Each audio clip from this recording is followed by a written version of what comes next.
सभी प्रतिमाधारियों से वंदना, अर्चना माता जी को वंदनी, सभी पूज्य जनों का सादर चरण स्पर्श। जय जिनेंद्र। हम लोग आज भाभी आवाज बिल्कुल नहीं आ रही है। आवाज नहीं आ रही दीदी।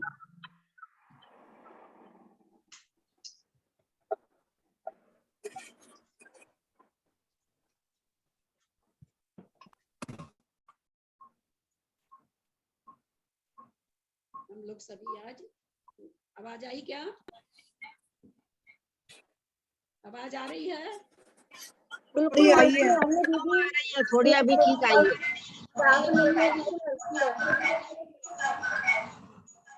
हेलो, अब आई? हाँ आ रही है। ठीक आ रही है, अभी ठीक आ रही है। आवाज आ रही है। हाँ, वो सभी आज आचार्य जय जिनेंद्र। माता जय जिनेंद्र सबको। जय जिनेंद्र सबको प्रणाम। प्रणाम दीदी। सभी को जय जिनेंद्र। दीदी को सभी को जय जिनेंद्र। दीदी को ललिता प्रणाम। जी को प्रणाम। सभी को सादर प्रणाम। प्रणाम। बाकी सभी को जय जिनेंद्र। रिकॉर्डिंग चल रही है, प्लीज। दीदी ने मना किया था। ललिता जी को प्रणाम, सबको जय जिनेंद्र। सबको जय जिनेंद्र। ललिता भाभी से सभी बड़ों को सादर प्रणाम, सभी को जय जिनेंद्र। अंजना जी को वंदना। सभी को जय जिनेंद्र। अंजना जी को वंदना। ललिता को सादर, सभी को ललिता को सादर जिनेंद्र, जय जिनेंद्र। सभी को ललिता जी को चरण स्पर्श, अंजना जी को वंदना, बाकी बड़ी सब सभी बड़ों को जय जिनेंद्र। बाबा दो सभी गुरुओं को सादर प्रणाम, सभी को जय जिनेंद्र। हम लोग सभी गोमट सार जीव कांड नामक पारस भाई जय जिनेंद्र। जय जिनेंद्र। जय जिनेंद्र। इन सभी आज नेमिचंद आचार्य के द्वारा रचित गोमट सार जीव कांड का स्वाध्याय आचार्यों आर्याकों के द्वारा आशीर्वाद के साथ पवित्र भावना से, सबकी सद्भावना से हम लोग आज शुरू करने जा रहे हैं।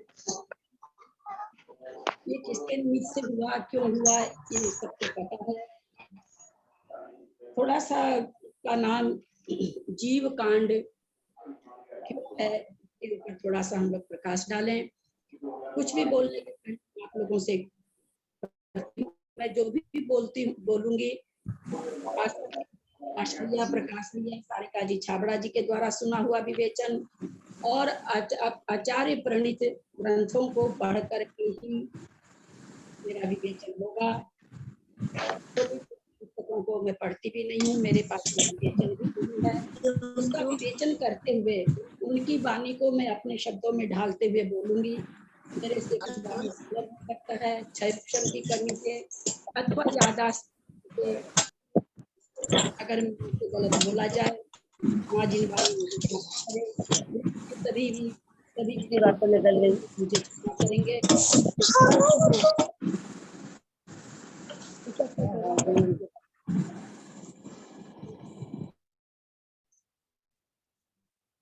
और इस तरह हम लोग इस ग्रंथ को पढ़ेंगे, यथासंभव समझने की कोशिश करेंगे, क्योंकि इसी ग्रंथ में आगे जाकर के कहा गया है कि ऐसी कोई बात नहीं है इसमें।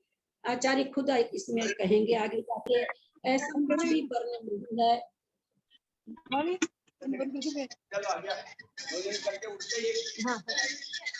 जय जिनेंद्र पंडित जी का जय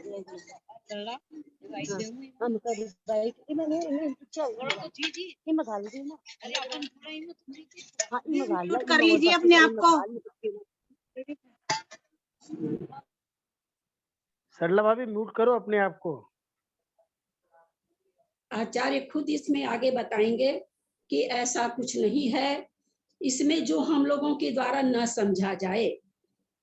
धीरे धीरे समझ में आएगा, थोड़ा समझ में आएगा, पर समझ में आएगा, क्योंकि खुद आचार्य कहेंगे आगे कि भगवान को जितना केवल ज्ञान में झलका, उसका बहुत थोड़ा सा हिस्सा उनकी दिव्य ध्वनि में खिरा, और उसका बहुत प्रज्ञापनीय हम लोग आगे आएगा ये सारे शब्द, उसमें से बहुत थोड़ा सा गंधर्व परमेष्ठी के ज्ञान में आया, और गंधर्व परमेष्ठी के द्वारा बोला गया वो बहुत ही कम बोला गया, और उसमें भी पूर्वाचार्यों से होते हुए वाणी आई है। तो ये जो वाणी आई है ये बिल्कुल खुद नेमीचंद आचार्य हमें आगे बताएंगे कि हम सबके समझने लायक आई है, उससे बाहर कुछ भी नहीं है। हम लोगों को धीरे धीरे अवश्य समझ में आएगी, जितनी भी समझ में आएगी हमारा ज्ञान का क्षयोपशम बढ़ेगा और अज्ञान का नाश होगा निश्चित रूप से ही, इसमें हमें संदेह नहीं करना चाहिए। इस आस्तिकता के साथ हम गोमटसार जीव कांड चालू करने जा रहे हैं। यहाँ विचार ये करने की बात है इसका नाम जीव कांड क्यों। सबसे पहले हम इसके मंगलाचरण के पहले ग्रंथ के नाम पर थोड़ा सा वैसे इसके आगे वाले आगे आएगा कि इसके 6 कारण है, ये सब आएंगे वहां और विशेष समझेंगे। पहले यहाँ पर थोड़ा सा नाम के प्रति हम थोड़ा समझें। तो आचार्य खुद टीका में ऐसा बता रहे हैं कि जीव कांड और गोमटसार जीव कांड और गोमटसार कर्म कांड, ये दोनों का मिलाकर के, इन दोनों ग्रंथों को मिलाकर के पंच संग्रह नाम दिया गया है। पंच संग्रह के नाम से बहुत बार ये भावना बन जाती थी कि नेमीचंद आचार्य ने गोमटसार जीव कांड लिखा है, गोमटसार कर्म कांड लिखा है, लब्धि सार लिखा है, छपना सार लिखा है और त्रिलोक सार लिखा है, तो पंच संग्रह से ये है। लेकिन ऐसा आचार्य कहते हैं नहीं है। क्यों इसका नाम पंच संग्रह है? तो इसमें 5 बातों का वर्णन किया गया है। बंधक, बंध स्थान, बंध स्वामी, बंध हेतु और बंध भेद। पुनः सुनेंगे, बंधक, बंध्यमान, बंध स्वामी, बंध हेतु और बंध भेद। उसमें से बंधक ये जीव कांड जी में बताया जाएगा। बंधक मतलब बंद करने वाला यानी जीव। यही कारण है कि सबसे पहले ग्रंथ की रचना जीव कांड हुई, क्योंकि बंद करने के स्वामी, बंद करने वाले को जानेंगे बंधक को, तब तो फिर आगे की और व्याख्या होगी। बाकी 4 का वर्णन बध्यमान, बंध स्वामी, बंध हेतु और बंध भेद, इसका गोमटसार कर्म कांड में वर्णन है। अतः गोमटसार जीव कांड, गोमटसार कर्म कांड को मिला करके पंच संग्रह भी कहा जाता है। इस पंच संग्रह के नाम से लोक में और भी प्रचलित है, जिसमें काल्पनिक कहानियां वगैरह हैं। हम यहाँ पर उस पंच संग्रह को नहीं भाव में लाएंगे। पंच संग्रह का मतलब बंधक, बंध्यमान, बंध स्वामी, बंध हेतु और बंध भेद। सबसे पहले इसी कारण बंधक कौन है? जीव है। उद्गल बंधक नहीं है, जीव बंधक है। इस कारण जीव स्थान की प्ररूपणा करी गई, जीव की प्ररूपणा करी गई और ग्रंथ का नाम पड़ा गोमटसार जीव कांड। हम सभी जानते हैं कि गोमटसार जीव कांड अपन आगे जब आएगा उसके निमित्त वगैरह आएंगे, वहां पर और चर्चा करेंगे। अब हम शुरू करते हैं मंगलाचरण के साथ में, श्रुत भक्ति के साथ में हम स्वाध्याय शुरू करने जा रहे हैं।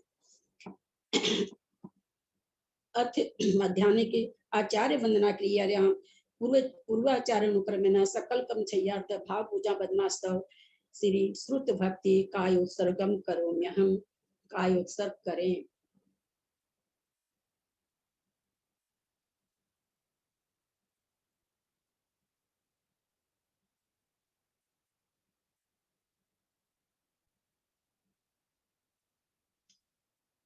कोटिशतं द्वादशैकोट्यो लक्षानशीतिस्त्रितकानि चैव पञ्चाशदष्टोत्तरसहस्रसंख्या वेतश्रुतं पञ्चपदं नमामि अरहन्तवासियत्थं गणहरदेवहिं गन्धियं सम्मं प्रणमामि भक्तियुक्तो सुधनान्महोऽयं शिरसा इच्छामि भन्ते सुधभक्ति कौसको कौतोसलचुं अंगोवं पैनीय पाहुडे परियं सुध पठमानि ओग पुवगे चुलिया चेव सुतथई थुई धम कहाइम निच कालम अच्छे अंचेमी पूजेमी बंदामी नमस्सामी दुख को कम खो भोइलाय सुगई गमनम समाहि मरणम जिनगुण संपत्ति हो मज्जम अथ मध्यान आचार्य वंदना क्रिया पूर्व सकल स्वाध्याय प्रतिष्ठापन बेलायाम पूर्वाचार्यानुक्रमेण सकल कर्म छय्यार्थम भाव पूजा बदनास्तव श्री आचार्य भक्ति काय सृगम करोम्यहम्।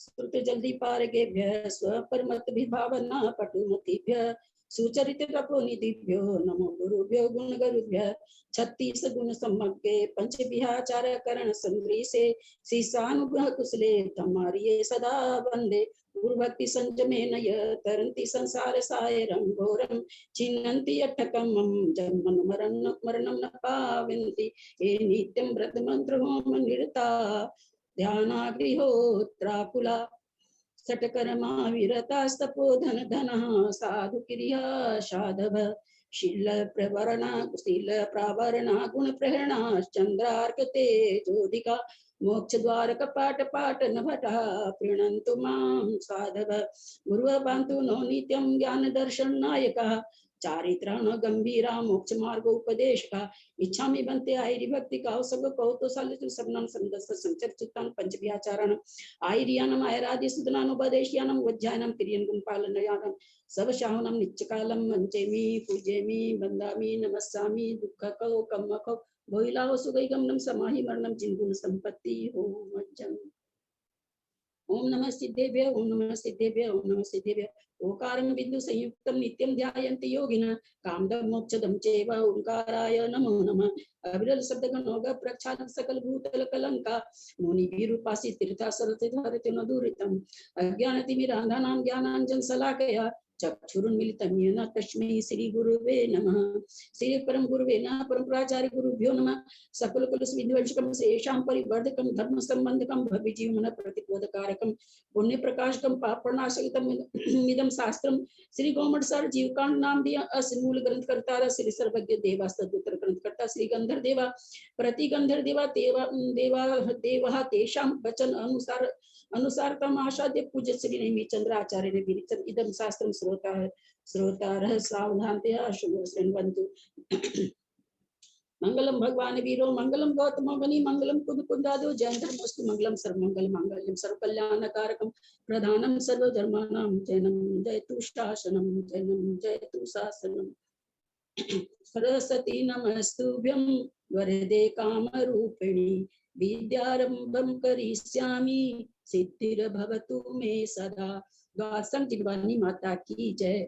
अढ़ाई दीप में जितने भी आचार्य उपाध्याय सब साधु के चरणों में नमोस्तु नमोस्तु नमोस्तु। सभी आरिका माता जी के चरणों में बंदामी बंदामी बंदामी। सभी छुलक छुलिका इलक के चरणों में इच्छामी इच्छामी इच्छामी। सभी प्रतिमा धारी के चरणों में ग्रुप में विराजमान अंजना जी के चरणों में और भी कोई प्रतिमाधारी हो उनके चरणों में वंदना वंदना वंदना।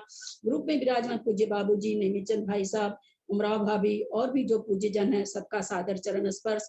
शायद आज हमारे सौभाग्य से पंडित जी दीपचंद छाबड़ा जी भी शायद जुड़े होंगे। मैंने उनसे अनुरोध किया था बताया था वे बहुत प्रसन्न हुए थे शायद जुड़े होंगे उनको भी सादर प्रणाम।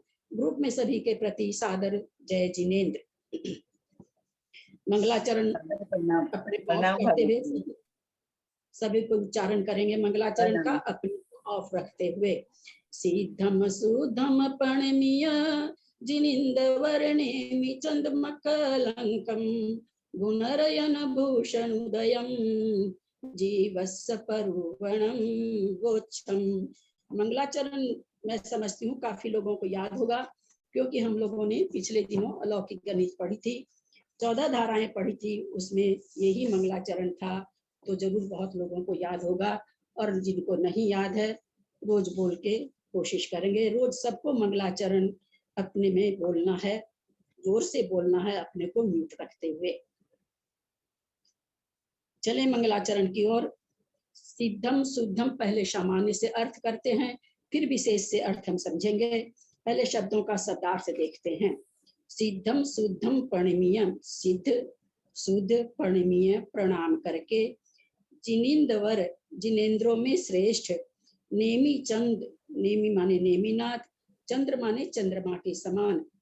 चंद्रम अकलंकम, कलंक रहित। गुण रयन भूषण उदयन, गुण रूपी रत्नों का जो आभूषण जिसके उदय हो गया है। जीवस्य परुवनम वोच्छम, जीव की परूपना वोच्छम कहूंगा। मंगलाचरण में दो बात कही गई है। एक तो नमस्कार किया गया है, दूसरा आचार्य नेमीचंद इसमें प्रतिज्ञा कर रहे हैं कि मैं क्या कहूंगा, ऐसी वो प्रतिज्ञा कर रहे हैं। सबसे पहले वो नमस्कार कर रहे हैं। नमस्कार करते हुए जिनेन्द्रवर, जिनेन्द्रों में उत्कृष्ट श्रेष्ठ। नेमी, नेमी ने यहाँ पर हम लोग पहले शब्दों से शब्दार्थ समझ रहे हैं, फिर नियुक्ति भावार्थ आदि हम लोग सब समझेंगे। एक एक शब्द का अर्थ हमने देखा। नेमीनाथ भगवान कैसे हैं? चंदम, चंद्रमा के समान है। कैसे है चंद्रमा के समान? जिस तरह से चंद्रमा ताप को हरने वाला होता है, शीतलता प्रदान करने वाला होता है, रात्रि के अंधकार को दूर करने वाला होता है, उसी तरह नेमीनाथ भगवान भी संसार के दुखों से संतप्त प्राणियों के लिए शीतलता प्रदान करने वाले हैं और अज्ञान रूपी अंधकार को दूर करने वाले हैं। चंदम अकलंकम, और कलंक रहित है। कलंक रहित है मतलब किसी भी तरह का राग द्वेष आदि द्रव्य कर्म भाव कर्म नो कर्म आदि कलंकों से रहित हैं, निष्कलंक हैं, पवित्र हैं। ये तो हुआ प्रणमीय प्रणाम करके। जीवस्य परुवना वोच्छम, मैं जीव की परूपना कहूंगा।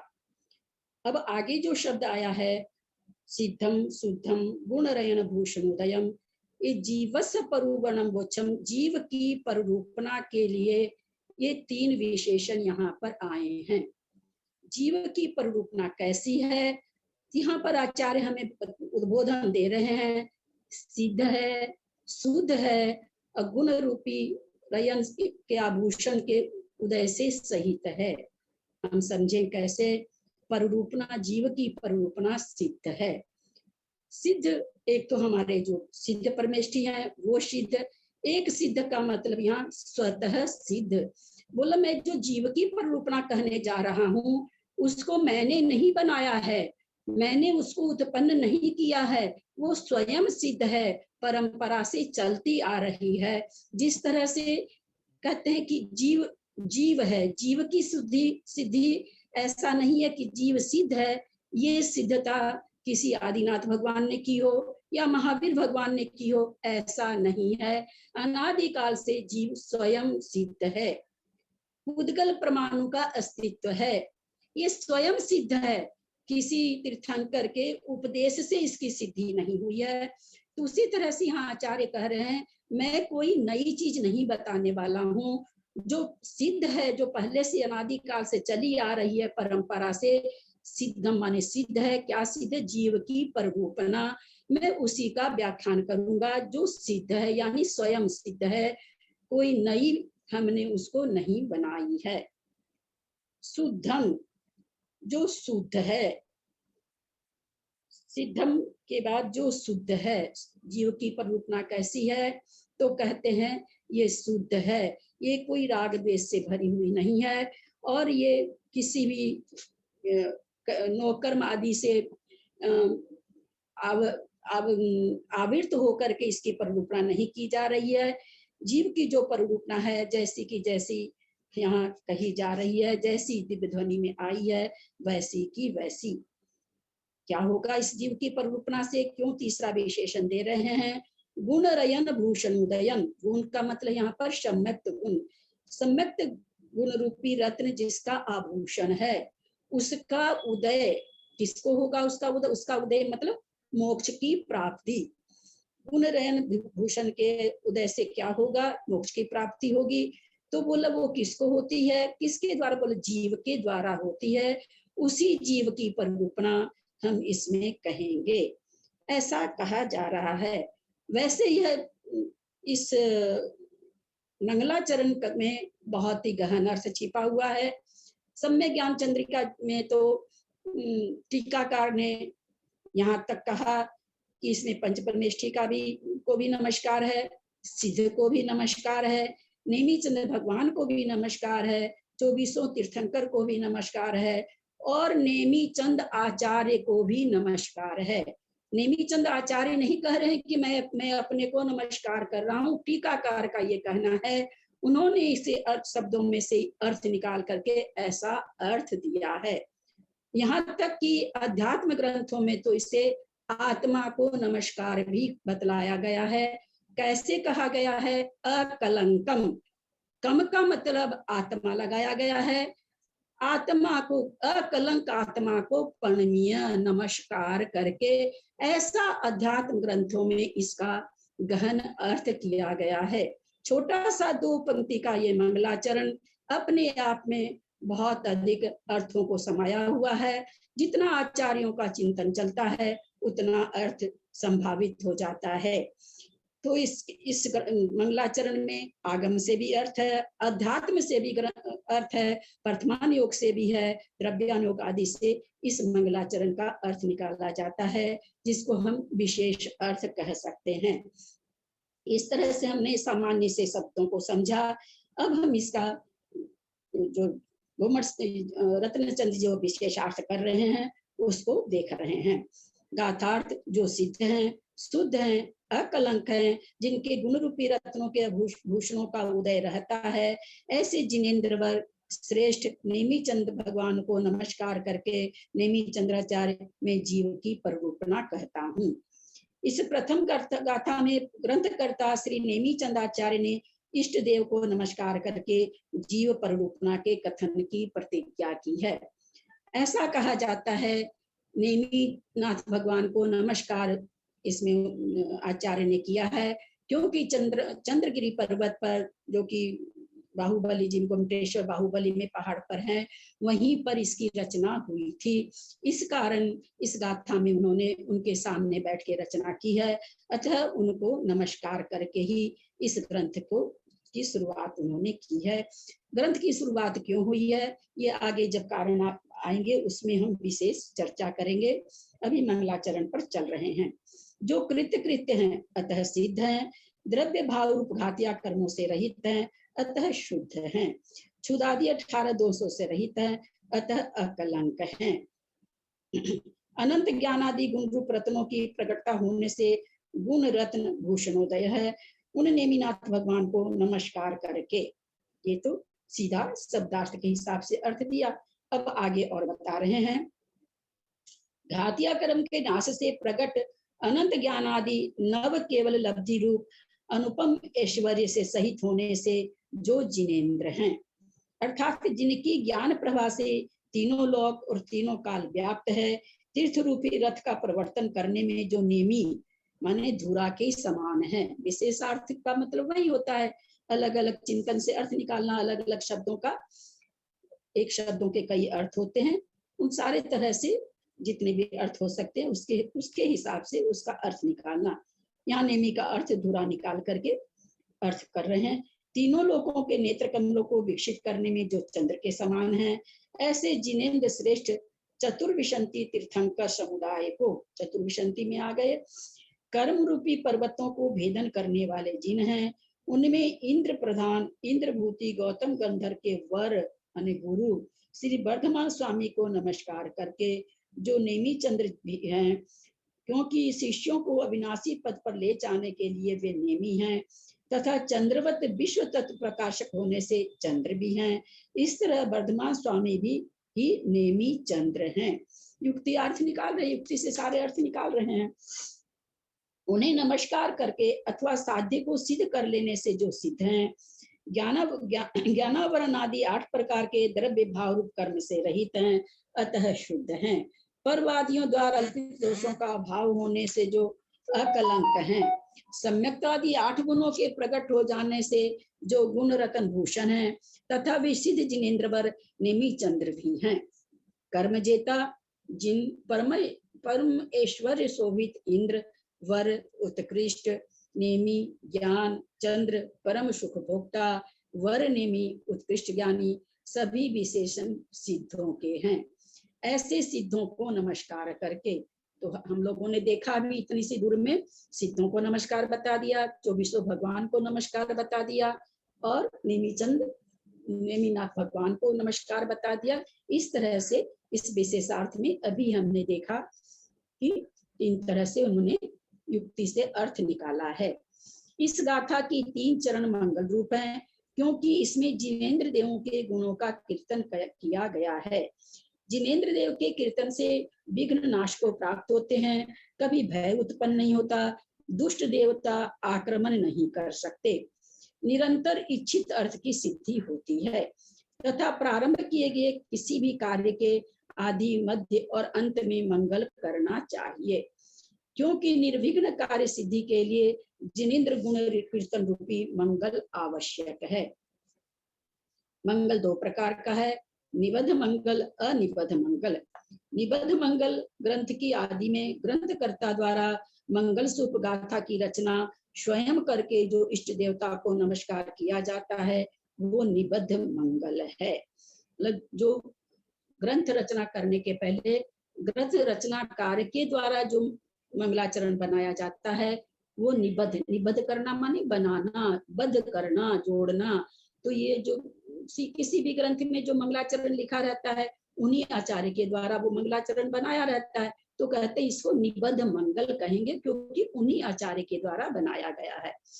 तथा जो मंगल रूप गाथा ग्रंथकार के द्वारा स्वयं नहीं रची जाती, वह अनिबद्ध मंगल है। जैसे किसी किसी ग्रंथ में हम लोग देखते हैं नमोकार मंत्र से ग्रंथ शुरू होता है, तो वहां पर जो मंगलाचरण है वह अनिबद्ध मंगल है, क्योंकि हमारा जो पंच नमस्कार मंत्र है वह अनादि निधन है, वो किसी के द्वारा निबद्ध नहीं किया गया है।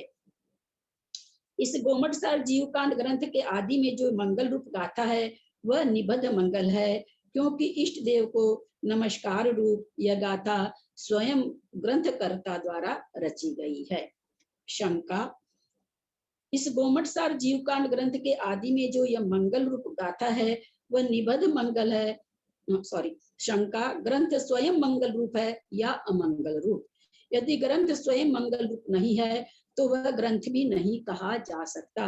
शंका कर रहे हैं क्योंकि मंगल के अभाव में पाप का कारण होने से उसका ग्रंथ पने से विरोध है। यदि ग्रंथ स्वयं मंगल रूप है तो फिर उसमें अलग से मंगल करने की क्या आवश्यकता है, क्योंकि मंगल रूप ग्रंथ से ही कार्य की निष्पत्ति हो जाती है। ये करें जब ग्रंथ ही मंगल रूप है तो अलग से मंगलाचरण करने की तो कोई आवश्यकता ही नहीं थी। तो उसका समाधान कर रहे हैं। ग्रंथ के आदि में मंगल किया गया है, तथापि पूर्वोक्त दोष नहीं आता। पूर्वोक्त माने जो आप ऊपर कहे हैं वो दोष नहीं आता है, क्योंकि ग्रंथ और मंगल इन दोनों से पृथक पृथक रूप में पापों का विनाश होता है। कहना चाह रहे हैं ग्रंथ से अलग पाप का विनाश है और मंगल से अलग पाप का विनाश है। दोनों से अलग अलग पापों का क्षय होता है। निबद्ध और अनिबद्ध मंगल पठन में आने वाले विघ्नों को दूर करता है और ग्रंथ प्रति समय असंख्यात गुणित श्रेणी रूप से पापों का नाश करके उसके बाद संपूर्ण कर्मों के क्षय का कारण होता है। शंका, देवता नमस्कार भी अंतिम अवस्था में संपूर्ण कर्मों का क्षय करने वाला होता है, इसलिए मंगल और ग्रंथ दोनों एक ही कार्य को करने वाले हैं। फिर दोनों का कार्य भिन्न भिन्न क्यों बताया गया? समाधान, ऐसा नहीं है, क्योंकि ग्रंथ कथित विषय के परिज्ञान के बिना केवल देवता नमस्कार में कर्म क्षय का सामर्थ्य नहीं है।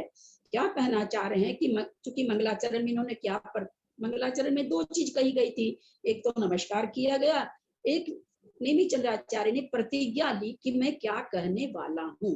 तो वही चीज यहाँ पर कह रहे हैं कि हम आपको क्या बताने जा रहे हैं, अगर हम उसका हम अगर ज्ञान नहीं कराएंगे तो बोला वो कर्म क्षय का सामर्थ्य नहीं होगा। मान लीजिए हमने नमस्कार तो कर दिया, उसके बाद संसार की कथाओं का वर्णन करने लगे तो वो तो कर्म क्षय की कारण नहीं बनेगी। तो कह रहे मंगलाचरण में ये भी बताना आवश्यक हो जाता है, इसलिए ग्रंथ और मंगल अलग अलग है, दोनों की अपने हिसाब में आवश्यकता है। मोक्ष की प्राप्ति शुक्ल ध्यान से होती है, किंतु देवता नमस्कार शुक्ल ध्यान नहीं है। क्या कितना सुंदर इन्होंने युक्ति दी कि देवता नमस्कार शुक्ल ध्यान नहीं है।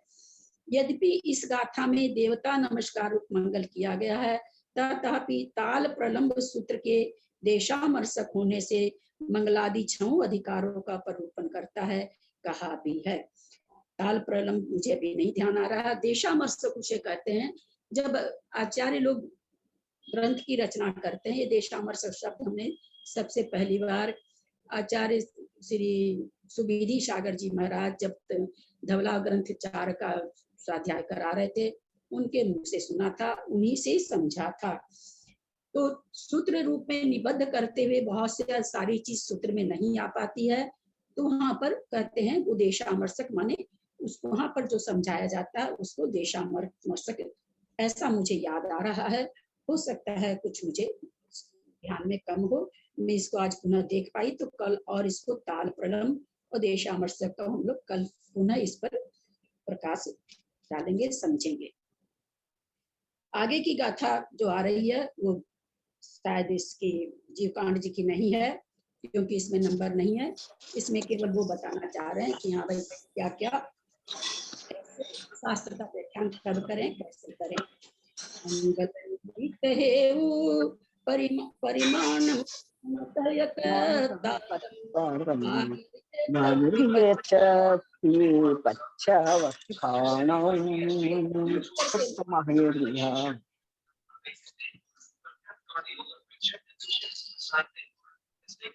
उषा दीदी म्यूट कर लेंगे, उषा दीदी। प्लीज सभी बोले गाथा पर अपने को म्यूट करके बोले। मंगल निमित्त हेउ परिमाणम नामतः तारम वागर्य छप्पि पच्छा वखाणौ सत्यमा हरिया।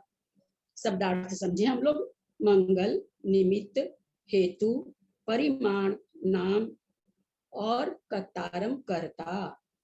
वागरीय छप्पी पच्छा, छप्पी माने 6, वागरीय माने अधिकार, 6 अधिकार। बखाणु बखान 6 अधिकार का 6 अधिकार को व्याख्यान करके बखाणु बखान करके पच्छा, उसके बाद सत्थम आहरिया, आहरिया माने आचार्य, सत्थम माने शास्त्र का, वखाणों फिर आ जाएगा व्याख्यान करें। क्या कहना चाह रहे हैं कि आचार्य को पहले मंगल करना चाहिए, मंगलाचरण, फिर निमित्त क्या है, हेतु क्या है, परिमाण क्या है, नाम क्या है, इसका कर्ता कौन है, और इन 6 अधिकार का वर्णन करके उसके बाद आचार्य को शास्त्र का व्याख्यान करना चाहिए। शब्दार्थ समझ में आया होगा। पुनः एक बार हम बोल रहे हैं। मंगल निमित्त, हेतु माने हेतु, परिमाण माने परिमाण, नाम माने नाम, तह माने और, कतारम कर्ता, वागरीय अधिकार, छप्पी 6, पच्छा पश्चात, वखाणु बखान करें, व्याख्यान करें, सत्थम शास्त्र का, आहरिया सत्थम प्लस आहरिया संधि विच्छेद यहाँ पर, आहिरिया माने आचार्य, उसके बाद शास्त्र का व्याख्यान करें।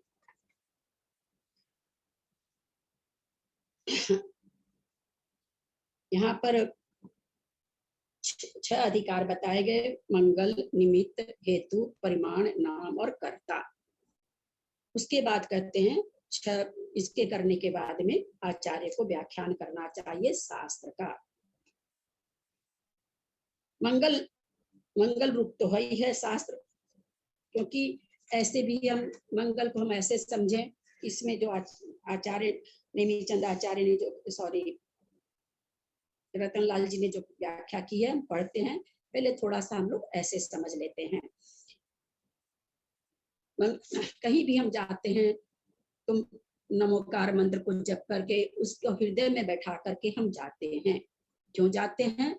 कहीं भी हमारे साथ कुछ हो तो हमारे हृदय में पहले से ही मंगल रूप पांचों परमेष्ठी विराजमान रहते हैं। इस तरह से किसी भी चीज को करने में मंगल तो पहले होता ही होता है। कुछ भी करने में निमित्त होता है। यहाँ निमित्त यहाँ पर जो चामुंडा राय जी हैं, आप लोग को सबको इसकी कथा मालूम है कि उनके कारण ये हुआ था। वो स्वाध्याय कर रहे थे धवला जी का, उसमें वो आकर के उन्होंने बंद कर दिया उनके आने से। तो बोले भाई मेरा भी तो जानने का इसको हक है। बोला तुम नहीं समझ पाओगे, और उनके हेतु से निमित्त से इन्होंने ये ग्रंथ की रचना, ये निमित्त उनके ग्रंथ की रचना का बना। हेतु मंगल निमित्त हेतु परिमाण नाम करता इन 6 अधिकारों का व्याख्यान करके आचार्य शास्त्र का व्याख्यान करें। मगी धातु से मंगल शब्द निष्पन्न हुआ है।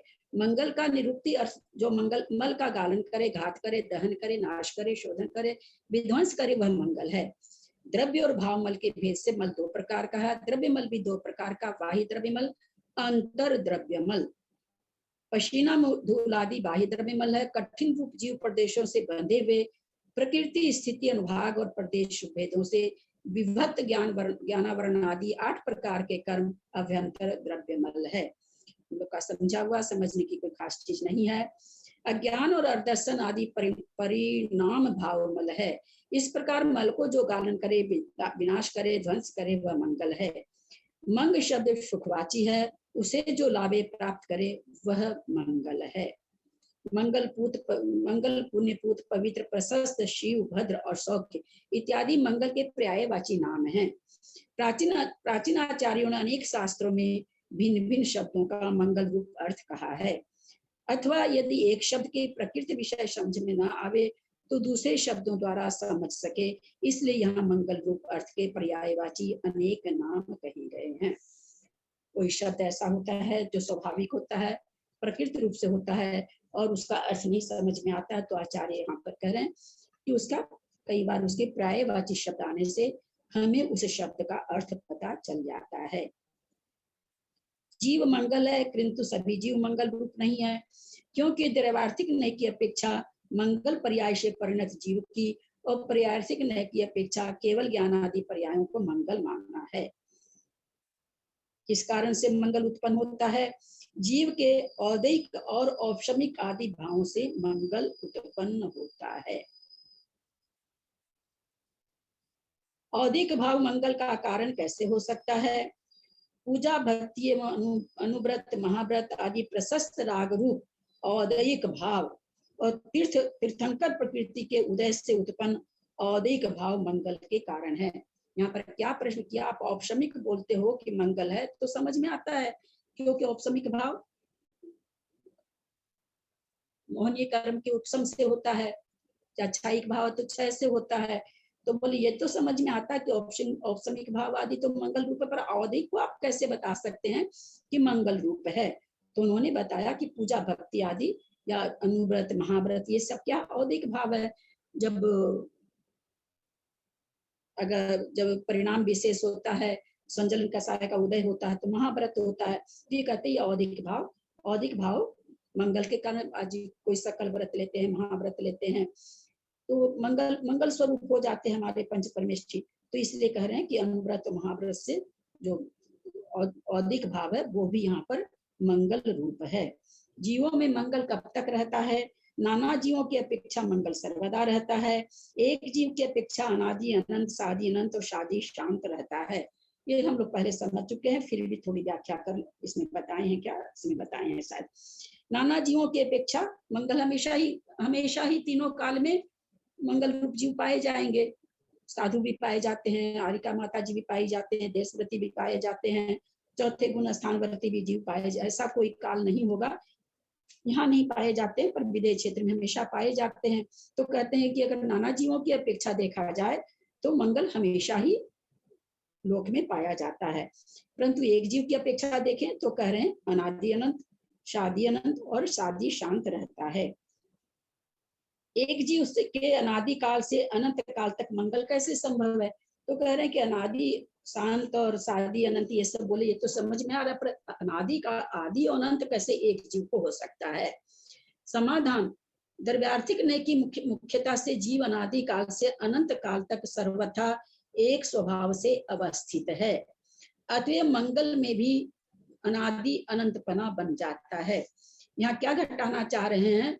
जीव के स्वभाव को मंगल रूप घटाना चाह रहे हैं, क्योंकि अगर इसकी पर्याय से घटाना चाहेंगे तो घटेगा ही नहीं, क्योंकि जो अनादि काल से और अनंत काल से द्रव्यार्थिक नय की बात चल रही है। पर्याय तो बोला द्रव्यार्थिक नय से जो आत्मा स्वयं में अनादि और अनंत काल तक, अनादि से अनंत काल तक मंगल रूप ही है, ऐसा कहना चाह रहे हैं वो।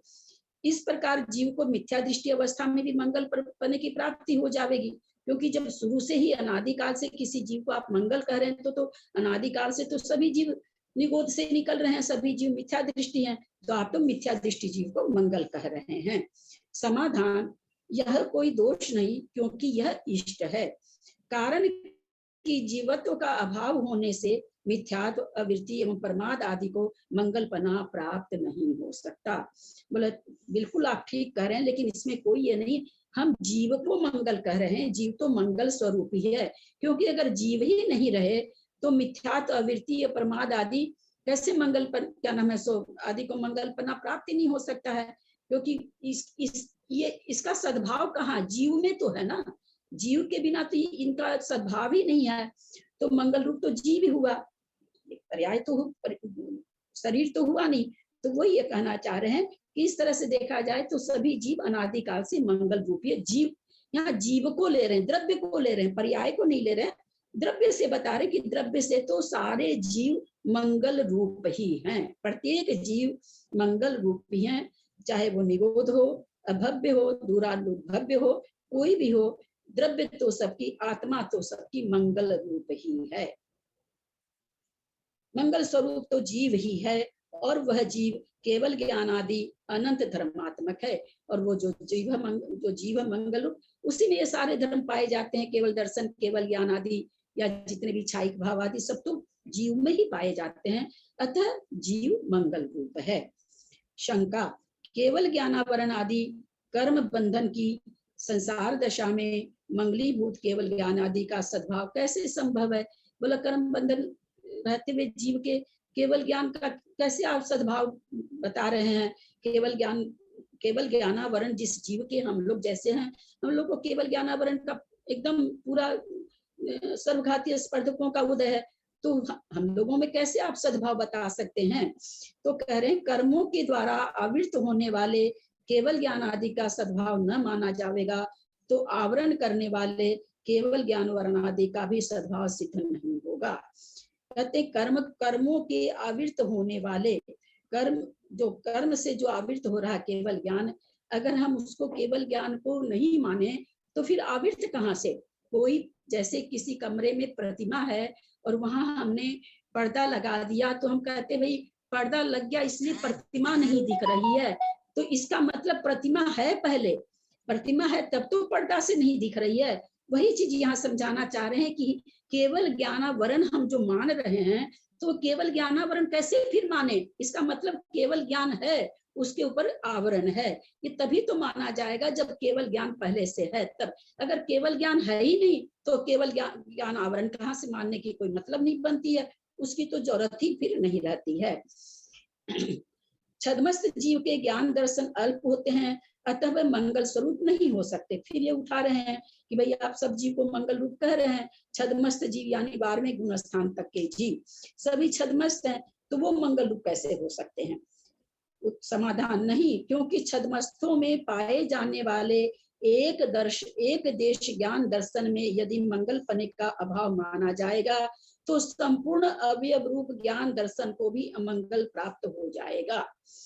कहते हैं कि श्रुत ज्ञान और मति ज्ञान और श्रुत ज्ञान, जो एक देश ज्ञान दर्शन हम लोगों में है, जितने भी छद्मस्त जीवों में है, अगर आप उसको मंगल नहीं मानेंगे तो ज्ञान ही है, फिर जब वो मंगल रूप नहीं है तो आगे प्रकट होने वाला ज्ञान में फिर मंगल रूप नहीं आ सकेगा, वो भी अमंगल हो जाएगा, क्योंकि वो भी ज्ञान ही है। तो इस तरह से कह रहे हैं कि ज्ञान दर्शन है वो तो अपने आप में मंगल रूप ही है। अगर ऐसा नहीं मानेंगे तो जो अमंगल चीज से मंगल रूप उत्पन्न नहीं हो सकती। ज्ञान तो ज्ञान है, कोई भी ज्ञान हो। तो अगर हम ज्ञान को ही अमंगल मान लेंगे तो अमंगल ज्ञान से मंगल ज्ञान की उत्पत्ति नहीं हो सकती। आवरण से युक्त जीवों के ज्ञान और दर्शन मंगलीभूत केवल ज्ञान और केवल दर्शन अवयव ही नहीं हो सकते। फिर शंका कर रहे हैं कि आवरण से जो युक्त जीव है उससे तो जो मंगलभूत केवल ज्ञान और केवल दर्शन मंगलभूत है, तो उसके अवयव ही नहीं पाए जा रहे हैं।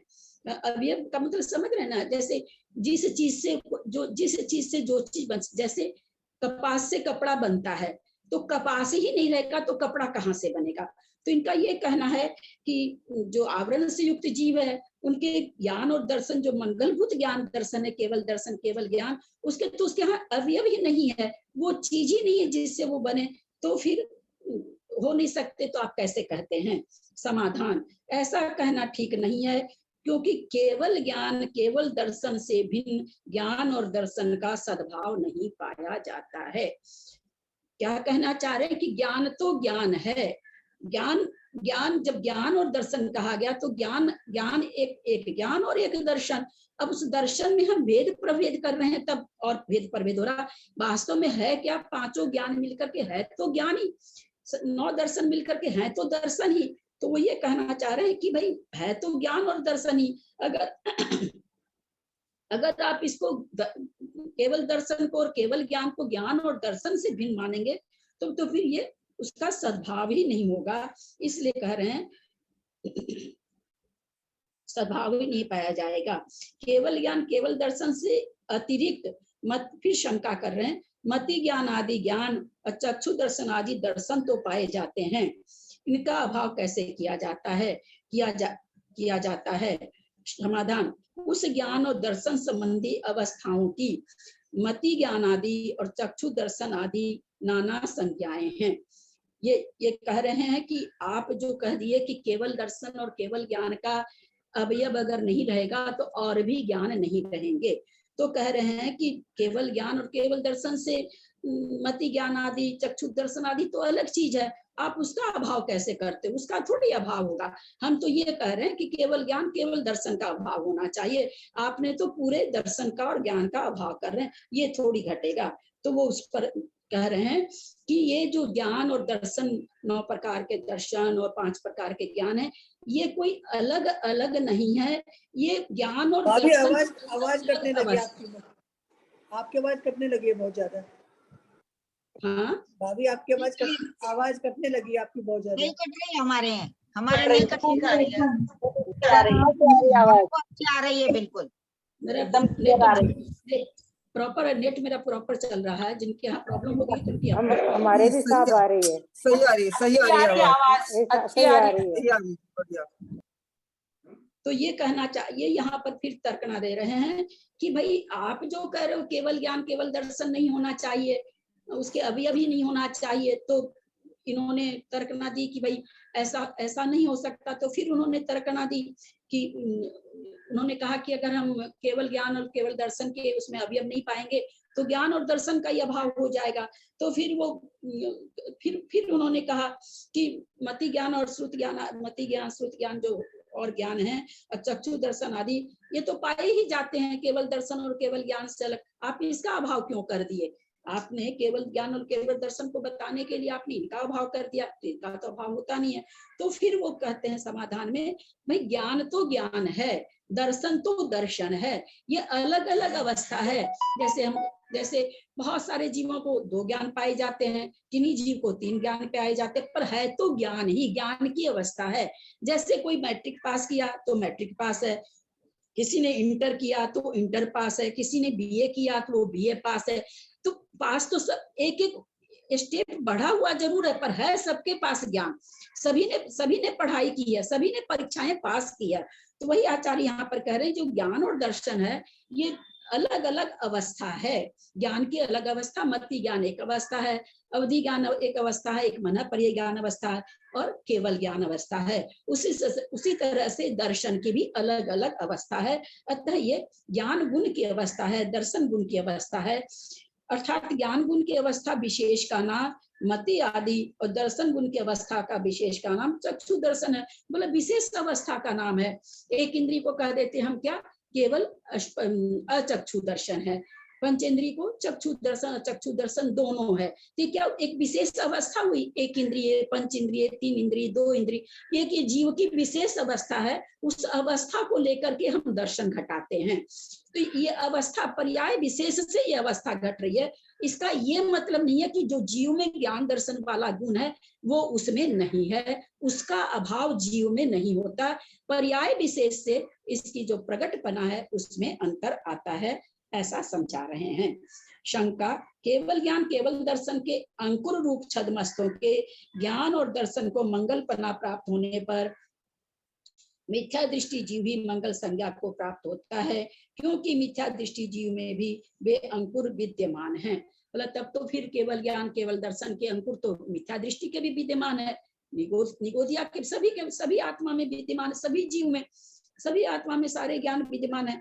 तब तो फिर मिथ्या दृष्टि भी मंगल रूप हो गया आपकी दृष्टि से। तो समाधान, यदि ऐसा हो तो भले ही मिथ्या दृष्टि जीव को ज्ञान और दर्शन रूप से मंगलपना प्राप्त हो, किंतु इतने से ही मिथ्यात्व अवृत्ति आदि का मंगलपना प्राप्त नहीं हो सकता।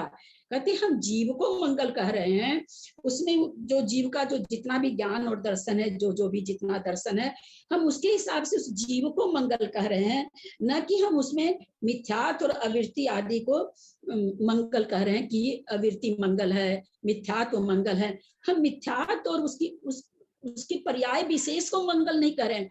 हम किसको मंगल कर रहे हैं? बोलो जीव में जो गुण पाया जा रहा है उस जीव को मंगल कर रहे हैं, न कि जीव की मिथ्यात्व अवस्था को अथवा अवृत्ति अवस्था को मंगल कह रहे हैं।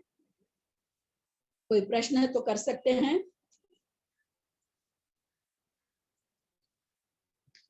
समझ में आ रहा है ना सबको?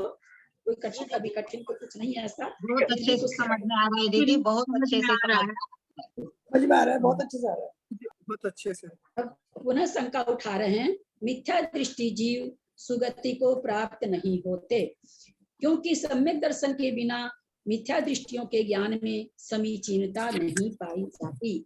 समीचीनता के बिना उन्हें सुगति नहीं मिल सकती।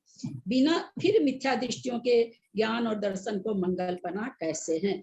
देखिए किस तरह से शंका उठा के कहते हैं जैसे प्याज का छिलका छीलते जाओ तो कुछ नहीं मिलता, उस तरह से छीलते ही जा रहे हैं कि मेरी बात को आप मान लो कि जीव अमंगल रूप है। लेकिन आज रत्नचंद्र मुक्तार जी की व्याख्या देखिए कितनी अच्छी से चल रही है। ऐसी शंका नहीं करनी चाहिए, क्योंकि आप्त के स्वरूप को जानने वाले छद्मस्थों के ज्ञान दर्शन को केवल ज्ञान केवल दर्शन के अवयव रूप से निश्चय करने वाले और आवरण रहित अनंत ज्ञान अनंत दर्शन रूप शक्ति से युक्त आत्मा का स्मरण करने वाले सम्यक दृष्टियों के ज्ञान और दर्शन में जिस प्रकार पाप का क्षयकारीपना पाया जाता है, उसी प्रकार मिथ्या दृष्टियों के ज्ञान और दर्शन में भी पाप का क्षयकारीपना पाया जाता है। इसलिए मिथ्या दृष्टि के ज्ञान और दर्शन को भी मंगलपना होने में विरोध नहीं है। क्या कितनी अच्छी बात कहे हैं। और मुझे तो इसलिए अच्छी लग रही कि पता नहीं, मैं अपने बारे में कहती हूँ सम्यक दृष्टि हूँ कि मिथ्या दृष्टि हूँ, नहीं जानती। यहाँ मिथ्या दृष्टि के भी पाप का क्षय करा रहे हैं, पढ़ के बहुत ही अच्छा लग रहा है। क्या कहना चाह रहे हैं? ऐसी शंका नहीं करनी चाहिए। क्या शंका किया कि उन्होंने कि सम्यक दृष्टि का मिथ्या दृष्टि का ज्ञान और दर्शन में मंगलपना हो जाएगा, क्योंकि आप तो ज्ञान को जब मंगल कह दिए तो वो भी मंगलपना उनको कैसे प्राप्त हो सकता है? मिथ्या दृष्टि का ज्ञान और दर्शन जो कि मिथ्या ज्ञान कहलाता है, फिर वो मंगल रूप कैसे है? उसका उत्तर दे रहे हैं। आप्त के आप्त मतलब अर्यंत को, आत्मा को, सिद्ध जो भी कही, आप्त के स्वरूप को जानने वाले छद्मस्थों के ज्ञान दर्शन को केवल ज्ञान केवल दर्शन के अवयव रूप से निश्चय करने वाले, आवरण रहित अनंत ज्ञान अनंत दर्शन रूप शक्ति से युक्त आत्मा का स्मरण करने वाले, सम्यक दृष्टि के ज्ञान और दर्शन जिस प्रकार पाप का क्षयकारी पाया जाता है, यहाँ सम्यक दृष्टि के लिए आया है कि आत्मा के स्वरूप को जानता है, छदमस्तों को, छदमस्त के ज्ञान दर्शन के जो केवल ज्ञान और केवल दर्शन के अवयव को निश्चय करना सम्यक दृष्टि के ही ज्ञान में आता है कि अरहंत है और उनमें केवल ज्ञान और केवल दर्शन है। तो कहते हैं ऐसा निश्चय करने वाला और आवरण रहित जो अनंत परमेष्टि की आत्मा है, अनंत ज्ञान अनंत दर्शन से युक्त, उसका स्मरण करने वाले ऐसे जो सम्यक दृष्टि हैं, उनका ज्ञान दर्शन जिस प्रकार से पाप का क्षय करने वाला पाया जाता है, उसी प्रकार मिथ्या दृष्टियों के ज्ञान और दर्शन में भी पाप का क्षयकारीपन पाया जाता है। इसलिए मिथ्या दृष्टियों के ज्ञान और दर्शन को भी मंगलपना होने में विरोध नहीं है। कहाँ से दिया गया है? धवला पुस्तक 1 पृष्ठ नंबर 38 और 39। हम इसको अपनी मोटी बुद्धि से समझें। ये सम्यकपना मिथ्यात्वपना केवल अपने जैन धर्म में है। जैन धर्म में कौन सम्यक और कौन मिथ्या, हम उस पर चर्चा नहीं करते हैं। अन्य मत के लिए करें तो अन्य मत अपनी जो मान्यता है उसके हिसाब से सभी मिथ्या दृष्टि हैं। हम देखते हैं, हम नजरों से देखते हैं अपने आसपास के माहौल में, अपने घर के माहौल में कि एक से एक लोग बहुत धर्मात्मा, बहुत मंद कसाई, बहुत कम परिग्रह रखने वाले, जिस भी परमात्मा का स्मरण करें वो परमात्मा को मानने वाले, धर्म को मानने वाले हैं। और हम यहाँ तक जानते हैं 12वें स्वर्ग तक मिथ्या दृष्टि जा रहे हैं। तो यदि उनका ज्ञान और दर्शन पाप का क्षयकारी नहीं होता, तब तो फिर जितने मिथ्या दृष्टि हैं उनको निगोद, एक इंद्रिय और नरक में ही जाना चाहिए था। इससे पता चलता है कि मिथ्या ज्ञान, मिथ्या दर्शन भी पाप का क्षय करता है और पुण्य की दाल है और आलू गोभी को साग है और चावल है, तीनों एक जगह है। और दादू जी को आलू को साग अलग है। अरे मीना बंद कर आलू गोभी को साग। मीना म्यूट कर। हाँ ठीक। क्या आलू का साग खाओ यार, खाना पड़ा। अच्छा बंद कर रिकॉर्डिंग फालतू, एकदम फालतू बात नहीं करेंगे। कोई भी इस ग्रुप में कोई भी फालतू बात नहीं करेगा और अपने ऑडियो पर बिल्कुल आप लोग ध्यान देंगे। आप लोग ग्रंथ की ऊंचाई को समझिए प्लीज। हाथ जोड़ती हूँ आपसे, मेरे कलेजे में कंटिन्यू धड़कन बनी हुई है कि मैं इसको पढ़ा पाऊंगी कि नहीं। मुझे नहीं पता आप लोग की क्या भावना है, पर मेरे कलेजे में हमेशा धड़कन बनी हुई है। हम छोटा ग्रंथ नहीं पढ़ रहे हैं, इससे ऊंचा ग्रंथ छूने की हमारे में ताकत नहीं है। हम धवला जी नहीं छू सकते। ग्रंथ की महानता को समझिए, आस्तिकपना लाइए, चेष्टा से अपने को म्यूट रखिए। मीना जैन म्यूट कर लेंगे प्लीज। मीना जैन 1 घंटा तक 1 घंटा तक कंटिन्यू बोल रहे हैं, हमको कितनी परेशानी हो रही है। इसमें अब माता जी वगैरह भी जुड़ भी गई होंगी तो मुझे पता नहीं, सब जुड़ने वाले हैं। आप लोग अपने को उनके सामने अच्छा प्रदर्शित करिए ना, कम से कम। भगवान के सामने तो हम बहुत छल कपट करते हैं, पर जो सामने हमारे सामने महाव्रती वगैरह अगर हैं तो उनके सामने अपने आप को अच्छा, थोड़ा सा चेष्टा में रहिए कि हमारा खुला नहीं रहे, हमारे मुंह से अंट संट शब्द नहीं निकले। थोड़ा जागरूक तो रहना पड़ेगा ना। अभी आपके घर में पीएम आ जाए तो आप कैसे, कितना जागरूक हो जाएंगी, होंगी कि नहीं होंगी बताइए। तो चीजों को देख के उसके हिसाब से उसका बहुमान तो करना पड़ेगा ना। नहीं करेंगे तो वो, मेरे तो कोई तकलीफ नहीं है, आप ही को तकलीफ है उससे। आप ही का अच्छा ऑप्शन नहीं बढ़ेगा और पाप अलग से लगेगा। तो यहाँ पर ये चीज हम लोग देख रहे हैं कि मिथ्या दृष्टि के भी पाप का क्षय होता है। अच्छी अच्छी गतियों में जाते हैं, अच्छे अच्छे उच्चकुल। अरे देखिए ना, एक एक त्रियंच गाड़ियों में 25-25 लाख की गाड़ियों में घूम रहे हैं, है ना, उसका पुण्य का होता है। हम लोग तो आंख के सामने देख रहे हैं, वहां तो पूरा का पूरा मिथ्यात्व है। तो यहाँ पर आचार्य ने वही कहा कि ऐसा नहीं है कि मिथ्या दृष्टि का ज्ञान और दर्शन पाप का क्षय नहीं करता है। तो इससे वो क्या कहना चाह रहे हैं कि नहीं, ज्ञान और दर्शन तो अमंगल रूप नहीं होता। इसलिए मिथ्या दृष्टि के ज्ञान और दर्शन को भी मंगलपना होने में विरोध नहीं है। इससे जो मेरे अभी पढ़ के भावना बन रही है, हम लोग जब रास्ते में चलते हैं, कोई काना दिख जाता है, तत्क्षण हमारे मन में हो जाता है आज तो यात्रा अशुभ हो गई। क्योंकि हम मिथ्यात्व और सम्यक्त्व को तो जानते नहीं है। हमारी तो शरीर की पर्याय को देख करके हमारी यात्रा अशुभ हो जाती है।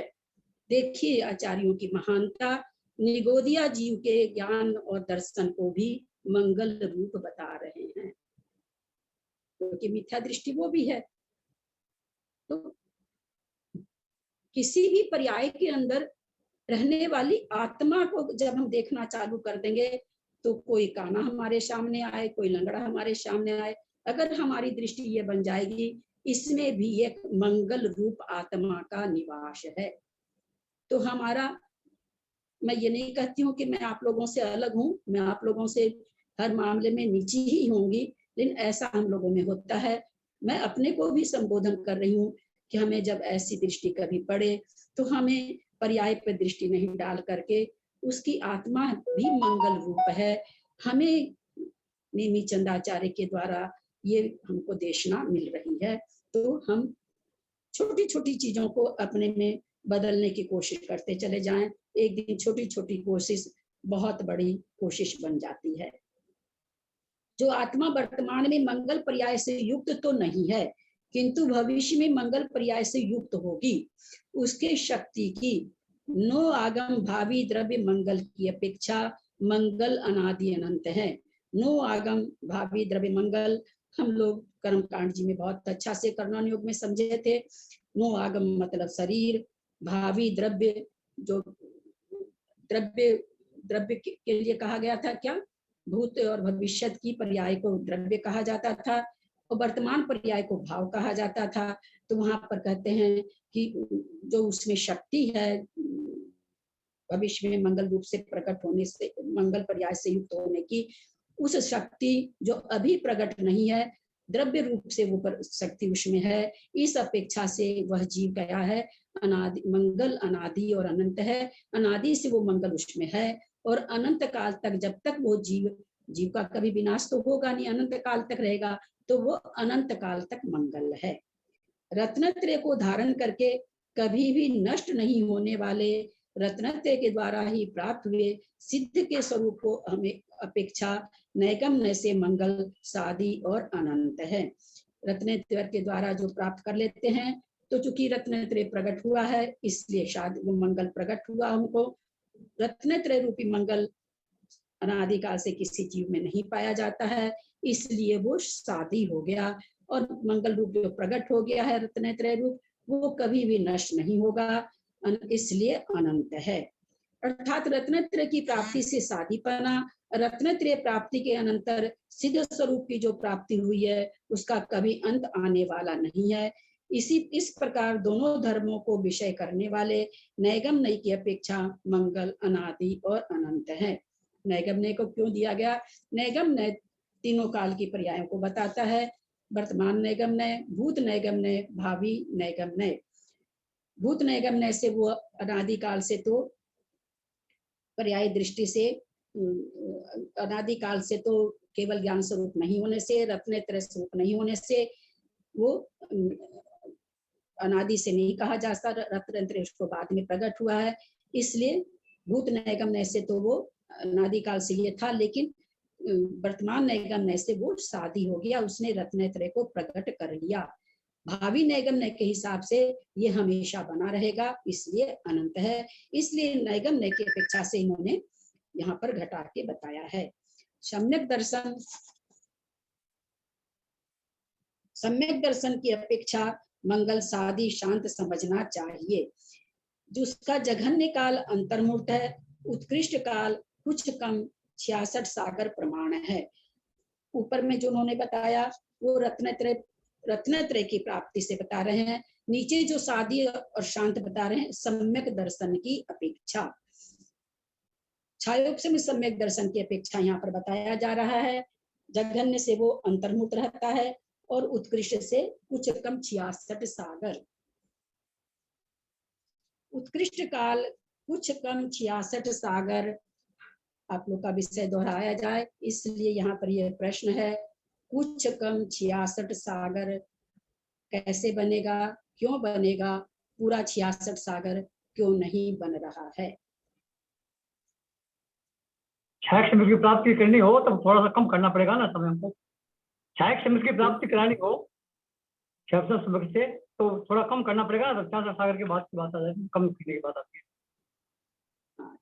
ऐसा कहा जाता है कि 66 सागर में अंतर्मूर्त पहले या तो वो क्या करना चालू कर देगा, मिथ्या तीनों प्रकृतियों का क्षय करना चालू कर देगा, अथवा मान लीजिए क्षय करना चालू नहीं करता है तो वो मिथ्यात्व को प्राप्त हो जाएगा। 66 सागर पूरा नहीं करेगा, पहले ही मिथ्यात्व को प्राप्त हो जाएगा, ऐसा कहा जाता है। या फिर 66 सागर में अंतर्मुक्त कम पहले मिश्र गुण स्थान में आ जाएगा और वापस फिर वो 66 सागर रह सकता है। यानी देखा जाए तो 66 सागर से ज्यादा नहीं है इसका काल। इस गोमट सार जीव कांड ग्रंथ के प्रारंभ में होने में निमित्त श्री चामुंडा राय है, अथवा बंध के कारण मुक्त मोक्ष और मोक्ष के कारण इन 6 तत्वों के निक्षेप नए प्रमाण और अनुयोग द्वारों से भली भांति समझकर भव्य जन इसके ज्ञाता बने। यह ग्रंथ अर्थ प्ररूपणा की अपेक्षा तीर्थंकर से, ग्रंथ रचना की अपेक्षा गंधर से अवतीर्ण होकर गुरु परंपरा से धरसेन भट्टारक को तथा उनसे पुष्पदंत भूतबली आचार्य को प्राप्त हुआ।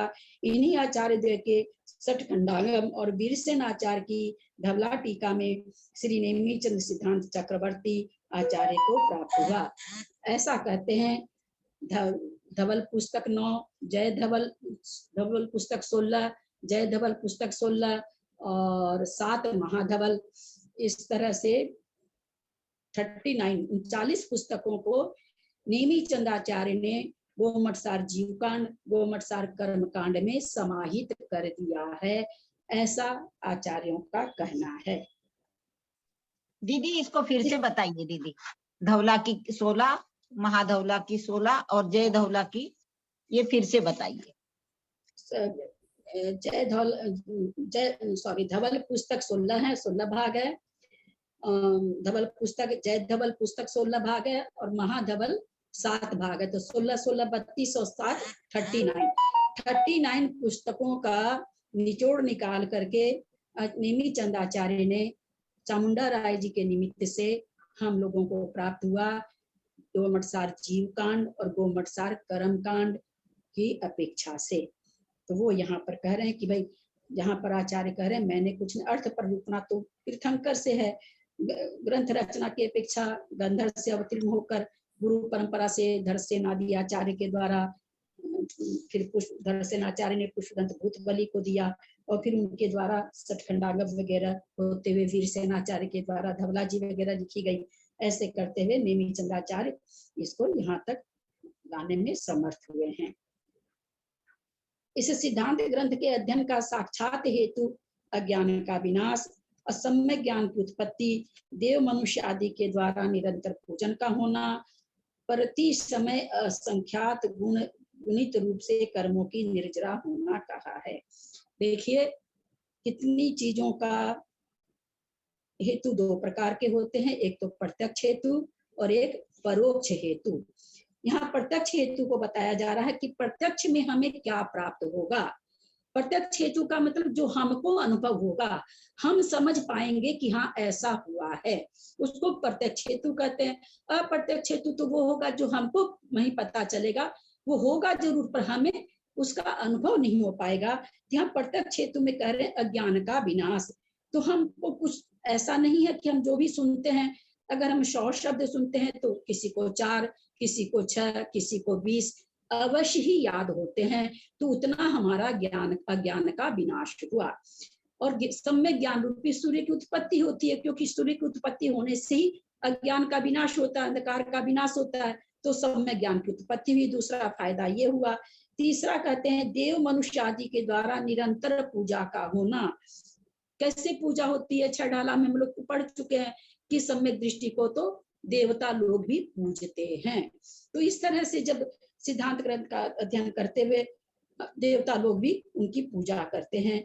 और सबसे बड़ी बात जो है प्रति समय असंख्यात गुणित रूप से कर्मों की निर्जरा होना है। जिस समय ये स्वाध्याय हो रहा है, यहाँ ये शर्त नहीं रखी गई कि उनका 5वां गुण स्थान है कि 6ठा है कि 4था है, जितनी देर वो पूजा कर सिद्धांत शास्त्र पढ़ रहा है उतनी देर तो वो सम्यक दृष्टि ही है, अन्यथा उसका मन ही नहीं लगेगा ऐसे सिद्धांत ग्रंथों को पढ़ने में। उसको किसी भी जीव को बहुत तरह की आदि व्याधि हो सकती है, बहुत तरह के मन में विचार आ सकते हैं, लेकिन अगर एक बहुत ध्यान से सुन रहे हैं तो ये असंख्यात गुणी कर्मों की निर्जरा का हेतु है।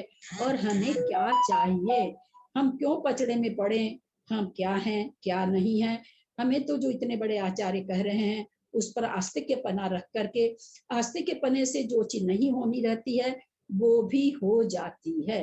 पत्थर में देवता नहीं होते, देवता हमारी आस्था उसको बनाती है। वो पत्थर अपने आप में देवता नहीं होता है, पूजित पूजा करते करते उस पत्थर में देवता पना जाता है। हम लोग कहते हैं ये प्रतिमा 2000 वर्ष पुरानी है, ये 1000 वर्ष पुरानी है, और हमारी आस्था उसमें उतनी ही ज्यादा होती है। यही कारण है कि उस प्रतिमा में अतिशय आ जाता है।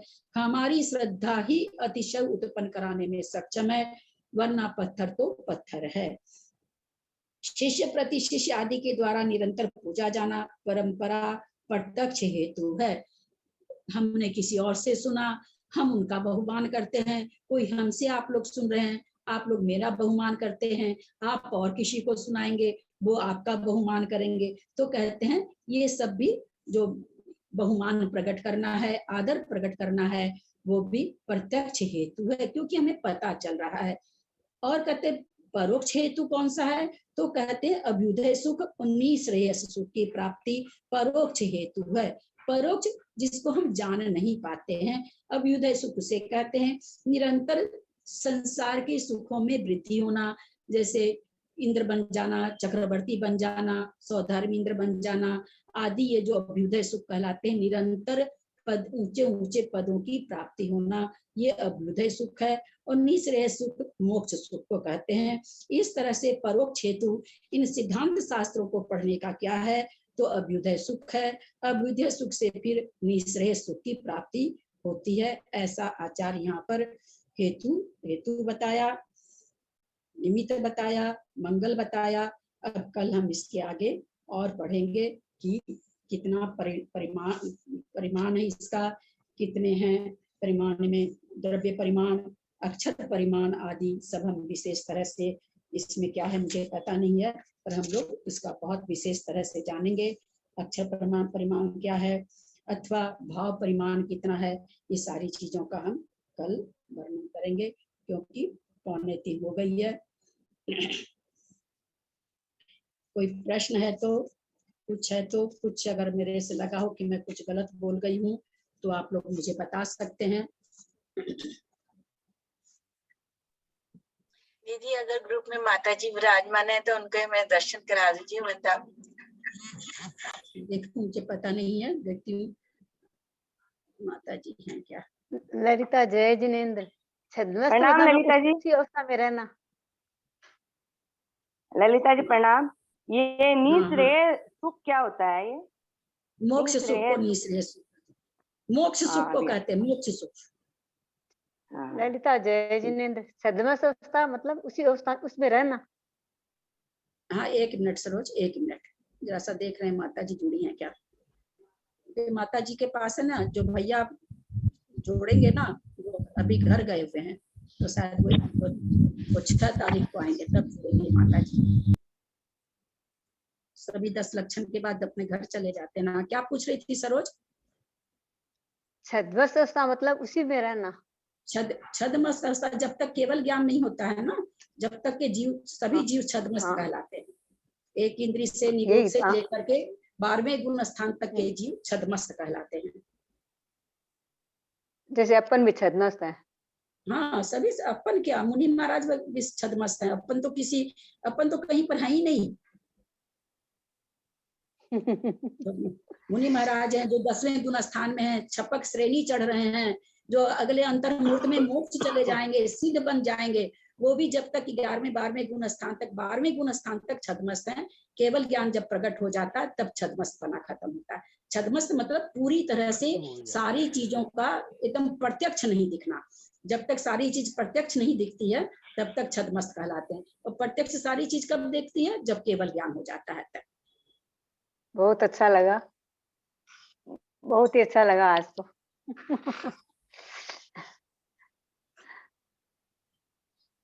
करें जिनवानी स्तुति करते हैं कोई।